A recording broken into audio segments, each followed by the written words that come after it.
이 시점에서 요한계시록을 조금 더 또 좀 설명이 필요한 것 같습니다. 요한계시록 11장까지 세븐 시리즈 가운데 두 번째가 끝이 났다고 볼 수 있습니다. 두 번째는 일곱 나팔 시리즈가 끝이 났지요. 그러면은 12장부터 우리가 기대하건대 이제 마지막 심판인 일곱 대접이 따라와야 되는데, 여러분 계시록 읽어보시면 일곱 대접 심판, 마지막 심판은 15장 15장부터 나오기 시작한 것을 볼 수 있습니다. 그래서 일곱 나팔 시리즈가 끝이 나며 일곱 대접의 마지막 심판이 이르는 그 사이에 12장부터 14장까지가 전혀 다른 내용이 삽입되어서 들어와 있는 것을 여러분 볼 수가 있습니다. 그러나 이 12장부터 14장까지의 내용은 상당히 중요한 또 내용이라고 우리가 말할 수가 있겠습니다.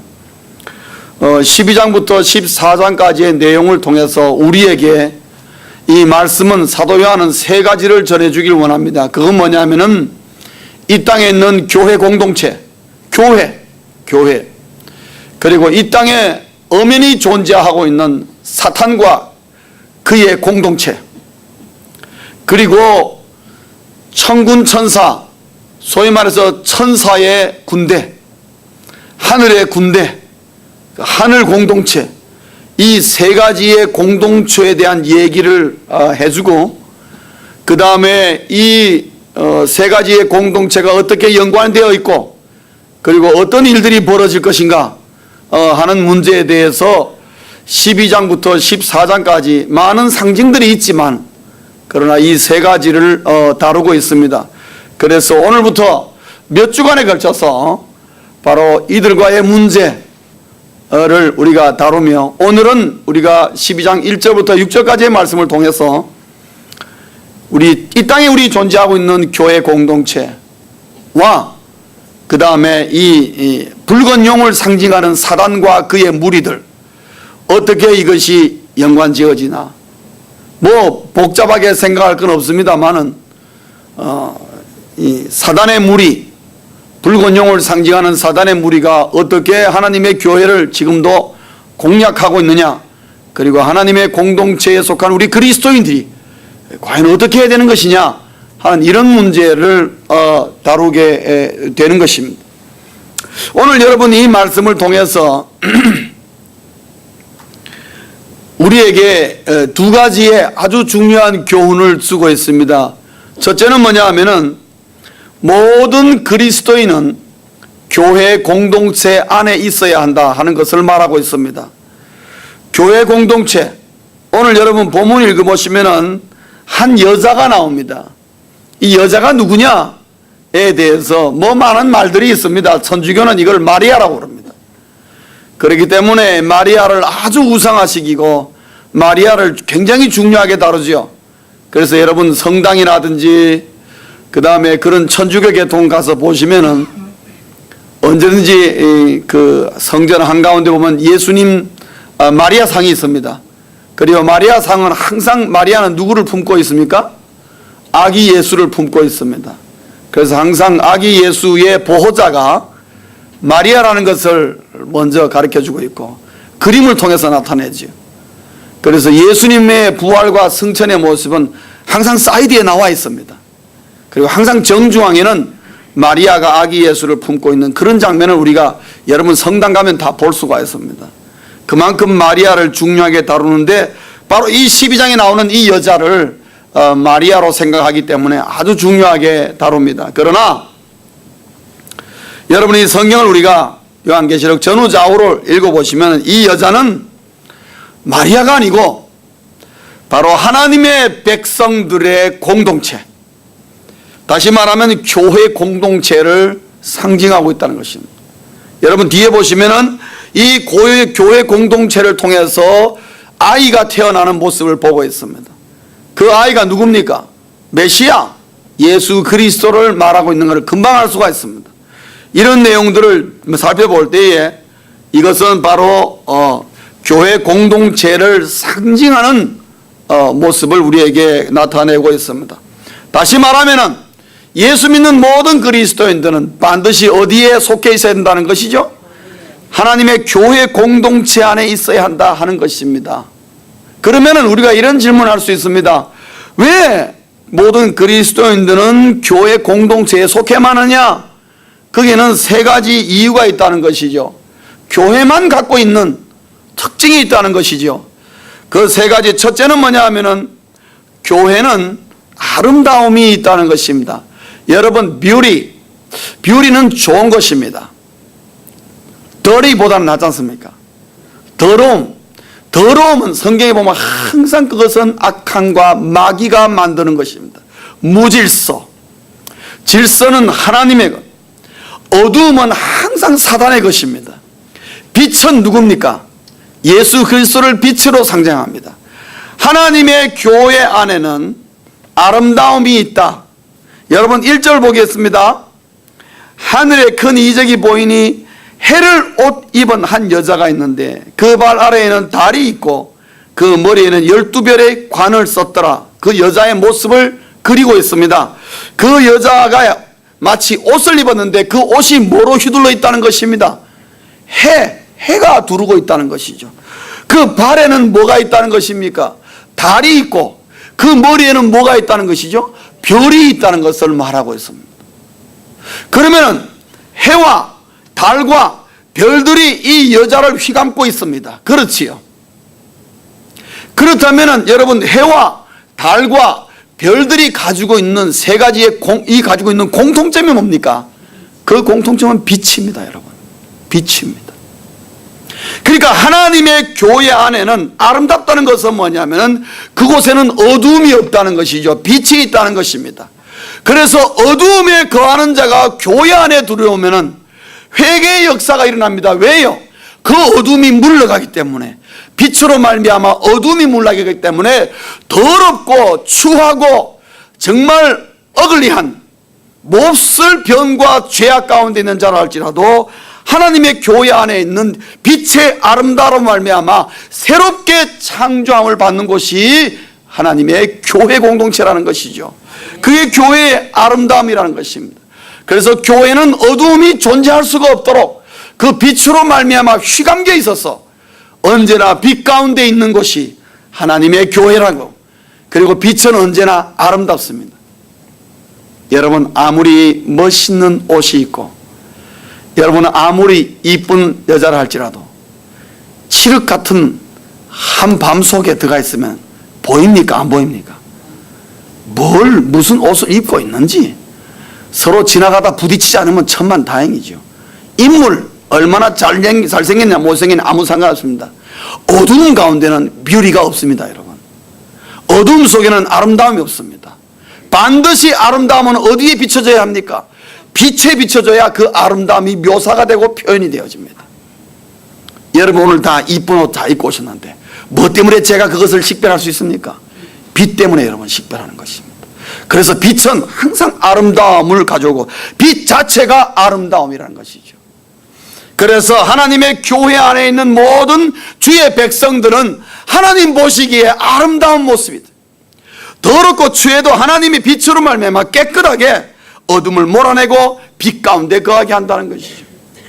두 번째로 왜 그리스도인은 교회 공동체 안에 있어야 하느냐? 그 이유는 교회는 예수 그리스도가 있다는 사실입니다. 교회 안에는 예수 그리스도가 있다는 사실이죠. 여러분, 교회 안에 예수 그리스도가 있다는 것은 뭐를 의미하고 있습니까? 그 교회는 복음을 갖고 있다는 걸 말하고 있습니다. 여러분, 복음은 능력입니다. 복음 속에는 예수 그리스도가 담겨 있습니다. 그 예수 그리스도의 십자가와 부활의 그 복음을 전할 때에 그곳에서 능력이 나오는 것입니다. 그래서 교회 안에는 반드시 예수 그리스도가 존재해야 되고 예수 그리스도가 없으면 그것은 더 이상 교회는 아닌 것입니다. 그거는 사회단체요, 종교단체요, 친목단체요, 여러 가지의 목적의 단체는 될 수 있을지 모르나 교회는 예수 그리스도가 있어야 교회라는 것이죠. 그리고 그 예수 그리스도가 있을 때에 복음을 가지고 있고 그 복음을 가지고 있기 때문에 그 교회는 능력이 일어나는 것입니다. 죽은 자가 살아나게 되고 병든 자가 치유함 받고 그 다음에 가난한 자가 부하게 되고 포로된 자가 노임을 받고 눌린 자가 자유함을 누리는 그런 역사가 일어난다는 것입니다. 왜냐? 복음이 능력이고 예수 그리스도가 능력이기 때문에 그렇습니다. 교회가 사회단체가 다른 것은 바로 그것입니다. 교회 안에 예수 그리스도가 있다는 것은 또한 구원을 갖고 있다는 것을 말하고 있습니다. 교회가 구원을 누리지 못하면 이 세상에 어느 누구도 구원을 누릴 수가 없습니다. 그 구원은 모든 사람에게 자유함을 줍니다. 오늘 현대인들은 어느 누구도 자유함을 누리지 못합니다. 항상 어딘가 구속되어 있고, 여러분, 우리 인생 내 마음대로 사는 것처럼 보이지만 이 세상에 있는 사람은 어느 누구도 자기 마음대로 사는 사람 한 사람도 없습니다. 자기 계획대로 사는 사람 거의 없습니다. 다 자기의 삶의 현장 가운데서 여러 가지 문제와 어려움을 직면하게 되고 그것으로부터 건짐을 받는 예수 그리스도의 구원의 역사가 꼭 필요하단 말이죠.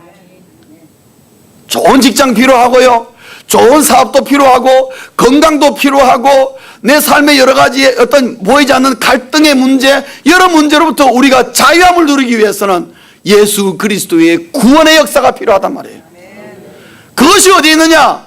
예수 그리스도를 안고 있는 교회 안에서 일어난다는 거죠. 교회는 예수 그리스도가 있다. 이 말 속에는 그 교회는 복의 원천을 가지고 있다는 것입니다. 여러분, 요한복음 10장 10절에 보면은 내가 이 땅에 온 것은 너희에게 생명을 주려 하고 또한 너희를 풍성케 하려 함이라, 그렇게 말하고 있습니다. 생명만 주는 것이 아니라 주님이 계시는 곳에는 항상 풍요가 있다는 것입니다. 저는요, 우리 써니사이드 장로교회가 어떤 사람인지 우리가 오면은 하여튼 잘 되게 해달라고 기도합니다. 뭐 잘 돼야 되지 않겠습니까? 그래서 저 사람 써니사이드 장로교회 가지만은 정말 잘 된다. 하여튼 저 교회 가면 뭐가 잘 된다. 여러분, 그래 소문 나야 되지 않겠습니까? 써니사이드 장로교회 그래 소문 좀 나게 해주세요. 잘 사세요 좀.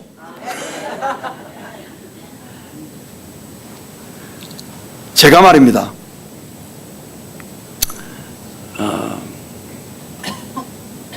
촌놈이 부산에, 서울에 좀 고등학교를 다녀보겠다고, 제가 중학교 때 서울에 고등학교를 옮겨보겠다고 방학 때 제가 우리 큰형님 댁에 올라와서 열심히 공부했습니다. 그때 저 눈 베렸습니다. 그 방이 좀 컴컴해가지고. 그전에는 눈이 멀쩡했는데, 물론 서울에 있는 고등학교 가지도 못했습니다만은, 실력이 없어서 못 간 게 아니에요. 형편이 그래 됐어요. 하여튼 그 사건을 제가 말하고자 하는 게 아니고, 우리 형님 댁에서 공부하고 있는데 소문이 들려오는 거예요. 저 형님 동네가 냉천동에 살았습니다. 서대문 냉천동에. 근데 그 언덕 밑에 내려가면은 교회가 하나 있는데, 거기가 순복음 중앙교회가 있는데 그 교회가 지금 대단하다는 거예요.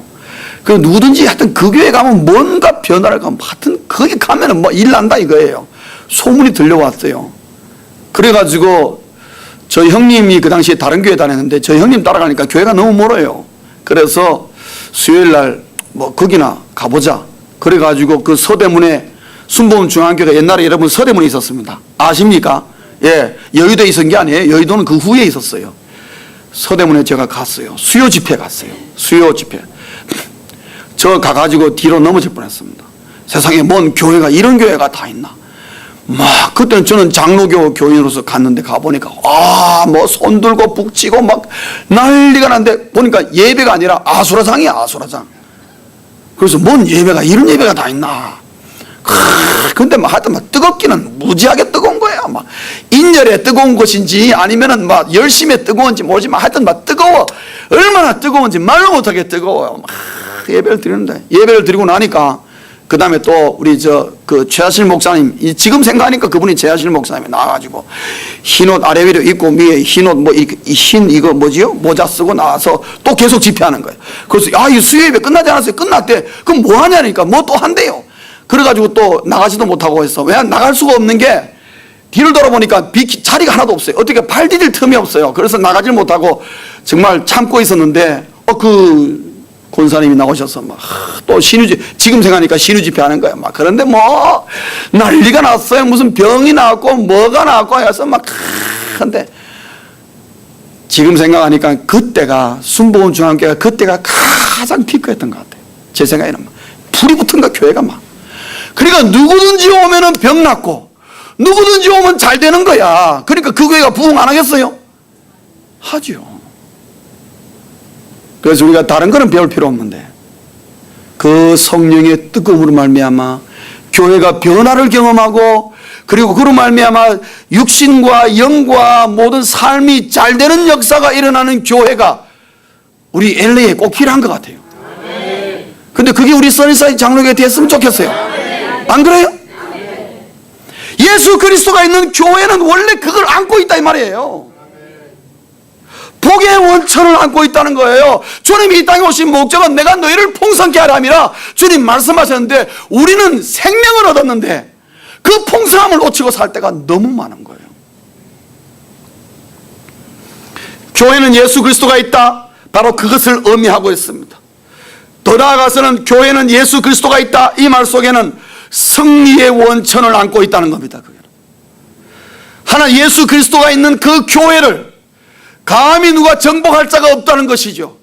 예수 그리스도가 있는 곳에는 사단의 세력이 물러감으로 말미암아 오직 승리밖에 없다는 것을 말하고 있습니다. 그래서 예수 그리스도가 있는 교회 공동체는 복음을 안고 있어 능력 있게 돼 있고 구원이 있기 때문에 자유함을 누리고 복이 있기 때문에 풍요로움을 누리고 승리가 있음으로 말미암아 이 세상을 정복하고 사단의 세력을 물리치게 된다는 것이죠. 교회는 예수 그리스도가 있다, 이 말 속에는 그게 담겨 있었어요. 그래서 모든 그리스도인은 그러한 교회 공동체 안에 있어야 된다는 거예요. 그래야 하나님을 발견하고 왜 예수 믿어야 되는지 이유도 알게 되고 예수 믿는 놀라운 그 복과 은혜를 누리게 된다는 거예요. 오늘날 우리 현대교회가 이거를 많이 잃어버려가지고 많은 사람들이 교회 왔는데 뭐 교회가 이래? 이런 소리를 듣게 되는 것입니다. 세 번째로 우리가 모든 그리스도인은 교회 공동체 안에 있으라, 그 의미는 뭐냐? 교회는 하나님의 보호와 양육이 있다는 것입니다. 하나님의 보호와 양육이 있다는 것입니다. 오늘 여기 본문에 보시면은 광야라는 말이 나옵니다. 6절에 보면 그 여자가 광야로 도망하며, 광야라는 말은 우리에게 출애굽을 금방 연상시킵니다.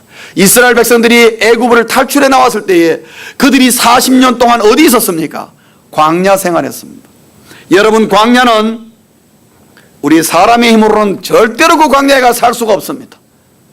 왜냐하면 물도 없고 먹을 풀도 없고 농사를 지을 수도 없는 곳이에요. 아무것도 할 수 없는 곳이 광야예요. 가보시면 허허벌판에 아무것도 없습니다. 그곳에 가서 살려면 하나님의 보호와 하나님의 먹여주시는 양육의 시스템이 없는 한, 양육이 안 되는 한 어느 누구도 거기 가서 살 수 없습니다. 이 여자가 광야로 도망했다는 것은 뭐냐 하면은 하나님의 교회 공동체가 이 세상에, 광야 같은 세상에 들어와 있는데 이 광야 같은 세상에 하나님의 교회가 의존하다가는 그 교회는 교회의 본질을 잃어버린다는 거예요. 광야라는 말 속에는 뭐냐? 광야와 같은 세상에 있는 하나님의 교회는 절대적으로 하나님을 의존하는 공동체가 되어야 된다는 걸 말하고 있습니다. 그거는 하나님의 보호와 양육의 의존을 받아야 그 교회는 교회답게 된다는 것이죠. 교회 안에 세상의 것이 들어가고 교회 안에 하나님이 없어도, 하나님의 보호가 없고 하나님의 도우심이 없어도 우리는 우리끼리 잘 교회를 이끌 수가 있습니다 라는 말이 교회 안에서 나온다면 그 교회는 끝난 교회입니다.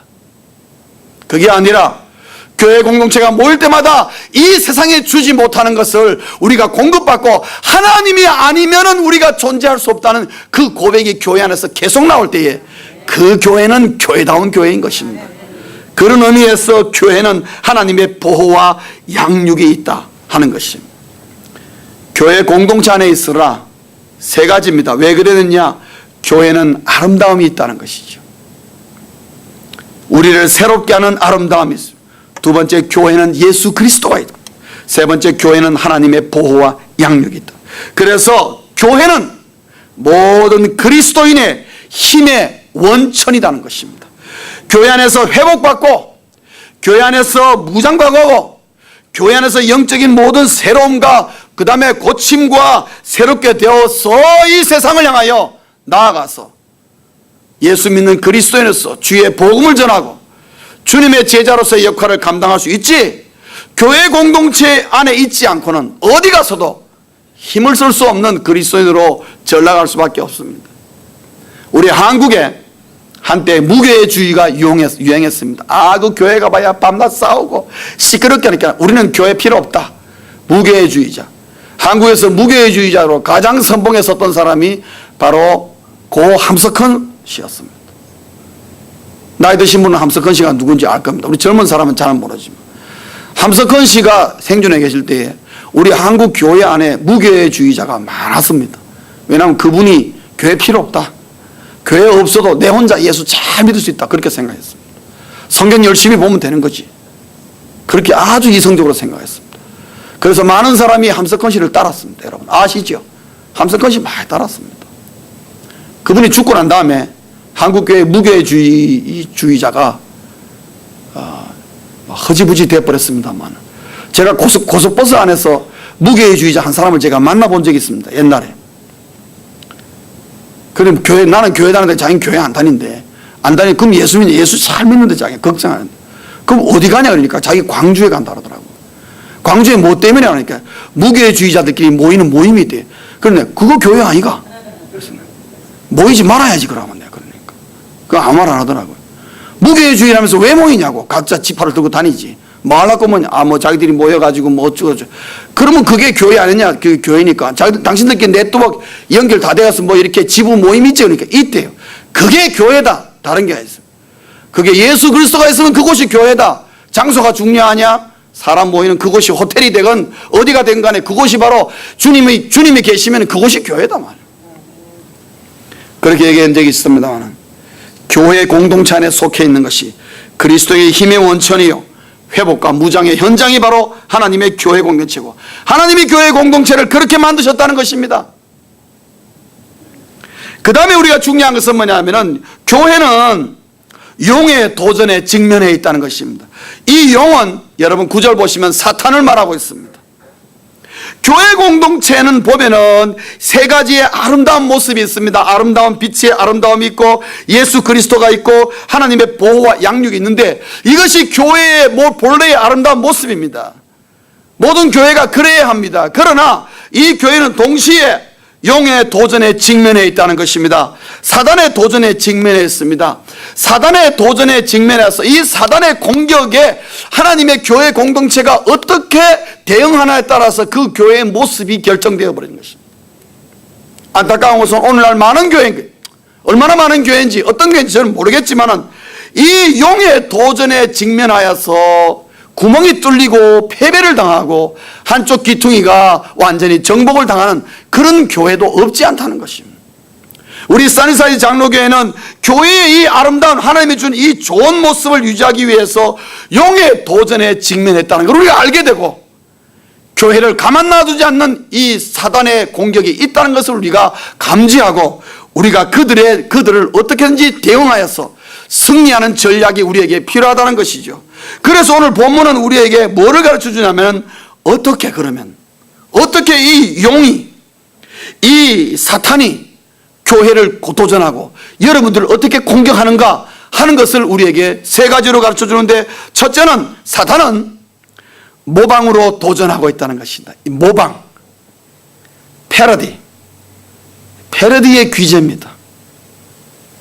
비슷한데 자세히 보면 어떻게 해요? 아니에요. 그게 모방의 특징입니다. 그렇죠. 저는 뭐 핸드백 어느 게 진짜인지 짝퉁인지 저는 전혀 구분 못합니다. 근데 짝퉁도 얼마나 잘 만드는지 그 바늘 뜸 숫자까지 똑같다 그러더라고요. 정말 정교한 가짜는. 가방도 이렇게 실로 뜸을 뜨잖아. 그지요? 그 숫자까지 똑같아요. 그만큼 짝퉁이에요. 그러나 짝퉁은 분명히 짝퉁이죠. 사단은요 모방에는 아주 도가 텄습니다. 모방의 목적은 뭡니까? 속이는 겁니다. 사람을 속이는 겁니다. 사단은 오늘도 우리 그리스도인들을 굉장히 많이 속입니다. 오늘 여러분 3절 볼까요? 하늘에 또 다른 이적이 보이니 보라 한 큰 붉은 용이 있어 머리가 7이요 뿔이 10이라 그 여러 머리에 7 왕관이 있다 그랬습니다. 여기 보면은 머리가 몇 개라고요? 7. 뿔이 몇 개요? 10. 여러분, 요한계시록에서 예수 그리스도의 권능과 예수 그리스도의 그 능력을 상징할 때에 사용하는 숫자가 뭡니까? 7과 10입니다, 여러분. 7과 10입니다. 다니엘서도 그거 나와 있습니다. 다니엘서에서 앞으로 장차올 메시아를 이런 식으로 7과 10뿔을 표현하고 있는데, 사단이 오늘 여기 산문에다 붉은 용이 머리가 7이요 뿔이 10이라 그 여러 머리에 7 왕관이 있다. 보기에는 어떻다는 거예요? 보기에는 이 용이 바로 자기가 예수요, 자기가 메시아처럼 위장하고 있는 거예요. 모방하고 있는 것을 보고 있습니다. 그래서 자기가 지혜의 원천이요 뿔이 10이라 그 능력의 원천이 마치 자기인 것처럼 보고 왕관의 7 별들을 7 왕관을 통해서 자기가 만약에 면류관을 줄 수 있는 바로 심판주인 것처럼 속인다는 것입니다. 바로 이 사단은 어떻게 우리를 오늘도 도전하느냐? 모방으로 도전한다는 거죠. 비슷하지만은 가짜라는 것입니다. 두 번째, 사단은 어떻게 도전하느냐? 사단은 위협으로 도전합니다.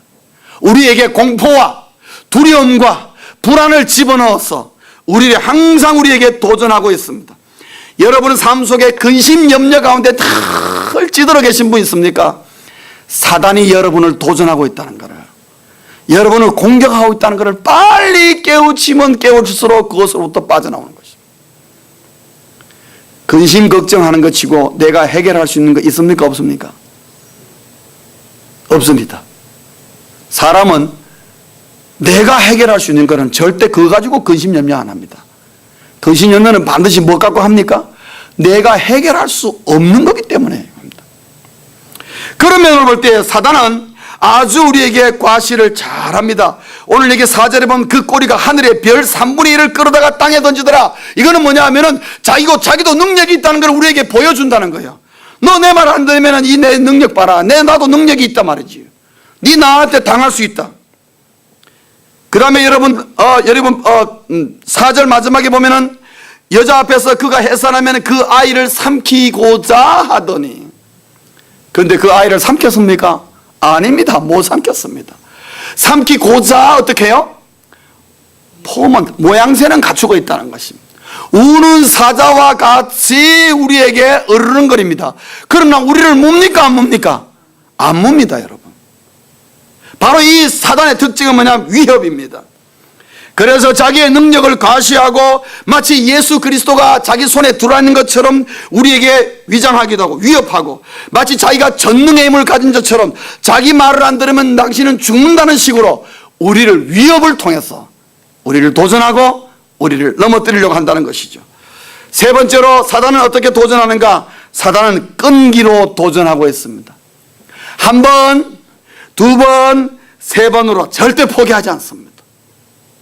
오늘 여기 6절에 보면 여자가 광야로 도망했는데, 광야 도망한다고 해서 사단이 안 따라오겠습니까? 따라옵니다.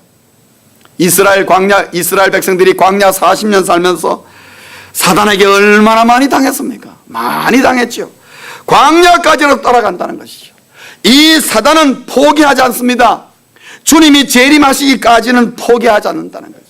5절에 보면 주님이 철장이라는 것은 철지팡이입니다. 철지팡이에 맞아가지고 파멸되지 않는 다음에는 사단은 결코 우리를 포기하지 않는다. 끝까지 우리를 계속해서 도전하고 우리를 유혹하고 우리를 넘어뜨리려고 합니다. 사랑하는 성도님 여러분, 사탄은 교회 공동체를 지금도 파괴하려고 모든 능력을 동원하고 있다는 것을 우리가 꼭 알아야 합니다. 사랑하는 성도님 여러분, 교회 공동체를 파괴하려고 한다는 것은 바로 여러분을 공격한다는 것입니다. 왜? 교회는 건물이 아니기 때문에 그렇습니다. 여러분 한 사람 한 사람을 공격하는 것입니다. 여러분의 삶 속에서 오늘도 공격하는 것입니다. 말씀 맺겠습니다. 그러나 주님의 교회는 사단과 싸워서 이기게 되어 있다는 것입니다. 이긴다는 것입니다. 분명히 교회 공동체가 있고, 그리고 이 땅에 분명히 용의 도전이 우리가 직면했습니다. 그거는 사실입니다. 그렇다고 해서 우리가 겁낼 필요 없는 것은 우리 교회가 주님의 교회가 되면은 사탄과 싸워서 얼마든지 이긴다는 것입니다. 아멘. 사랑하는 성도님, 여러분, 우리 교회가 주님의 교회가 되기 위해 우리가 할 수 있는 일은 두 가지입니다. 하나는 예수 그리스도의 권세를 의지하고 예수 그리스도의 권세를 사용하는 것입니다. 예수 이름을 사용하라는 것입니다.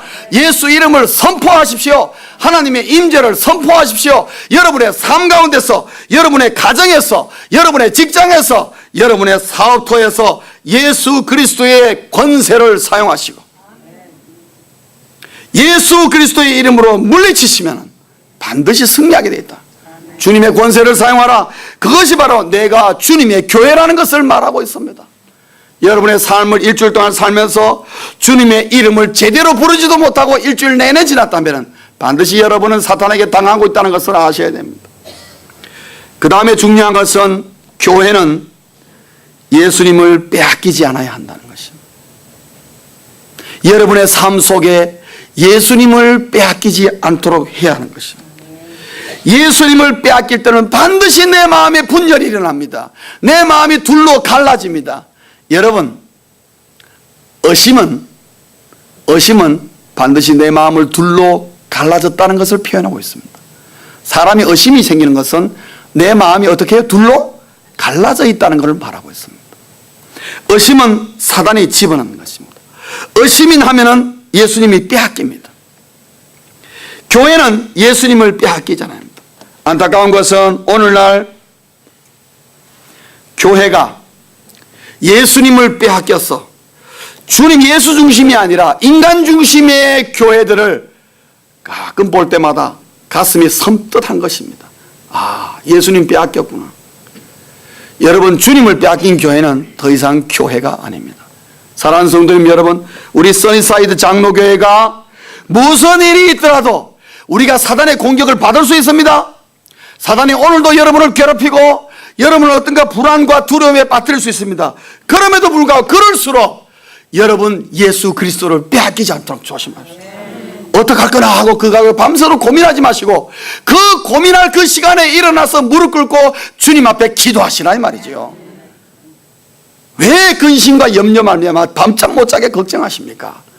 그런다고 문제 해결 하나도 되는 건 아닌데 그 시간에 차라리 엎드려서 예수님을 빼앗기지 않고 주님의 권세를 사용할 수 있는 그 지혜를 회복하시라는 겁니다.